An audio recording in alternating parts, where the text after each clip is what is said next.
నియంతృత్వ పోకడలకు పోతున్న ముఖ్యమంత్రి చంద్రబాబు నాయుడుపై నంద్యాల సభలో వైఎస్ జగన్మోహన్ రెడ్డి చేసిన వ్యాఖ్యల్లో తప్పేమీ లేదని వైఎస్ఆర్ కాంగ్రెస్ పార్టీ సీనియర్ నేత బొత్స సత్యనారాయణ సమర్థించారు. వైఎస్ జగన్ ప్రజల బాధను వ్యక్తపరిచారని, బాబుపై ఆయన చేసిన వ్యాఖ్యల్లోని భావం ముఖ్యమని పేర్కొన్నారు. వైఎస్ఆర్ కాంగ్రెస్ పార్టీ నేతలు బొత్స సత్యనారాయణ, కన్నబాబు, సునీల్ తదితరులు సోమవారం కాపు ఉద్యమ నేత ముద్రగడ పద్మనాభాన్ని కలిశారు.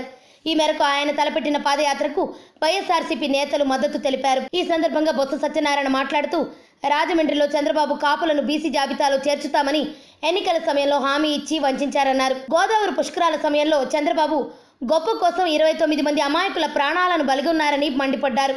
ఆ విషయాన్ని తూర్పుగోదావరి జిల్లా ప్రజలు మర్చిపోలేదని రాష్ట్ర ప్రజలందరికీ గుర్తుందన్నారు. ఈ ఘటనలో ప్రభుత్వం వేసిన విచారణలో ఏం తేలిందని బొత్స ఈ సందర్భంగా నిలదీశారు.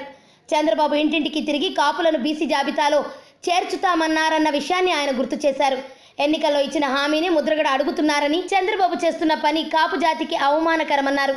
ఇచ్చిన హామీ కోసం ముద్రగడ పాదయాత్ర చేస్తామంటే ఇంటికో పోలీసును పెట్టి ఉద్యమాన్ని అణచివేస్తారా అని బొత్స ఆగ్రహం వ్యక్తం చేశారు. ముద్రగడ పాదయాత్రను ప్రభుత్వం అడ్డుకోవడం దారుణమన్నారు. దీనికి చంద్రబాబు తగిన మూల్యం చెల్లించుకోక తప్పదని హెచ్చరించారు. ఆరోగ్యవంతమైన జీవితం కోసం మనం పాటించాలి కొన్ని నియమాలని. చిన్ని చిన్ని చిట్కాలతో చింతలేని జీవితాన్ని ఎలా గడపాలి అనే దానికి వీక్షిస్తూనే ఉండండి మన ఆరోగ్యం యూట్యూబ్ ఛానల్. మరిన్ని ఆరోగ్య సూత్రాలకు సబ్స్క్రైబ్ చేసుకోండి.